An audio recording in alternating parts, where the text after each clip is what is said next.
अस्सलाम वालेकुम दोस्तों, फैसल नज़ीर एक नई वीडियो के साथ आपकी खिदमत में हाजिर।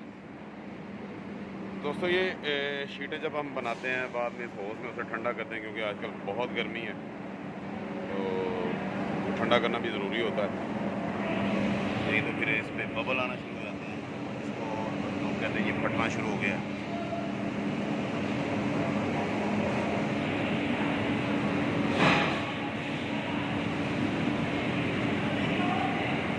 आपको पानी भी नज़र आ रहा होगा शीटों पे, इसी वजह से होता है।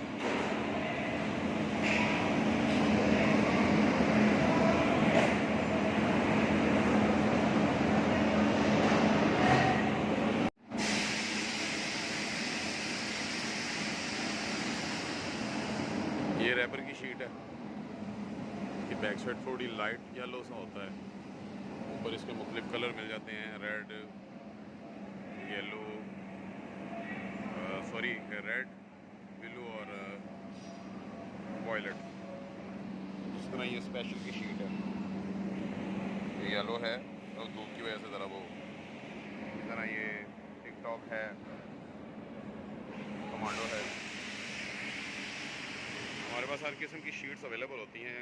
जिन भाइयों ने परचेज़ करनी हो वो मेरे व्हाट्सएप नंबर पर रब्ता कर सकते हैं। व्हाट्सएप नंबर है 0300 9475 873।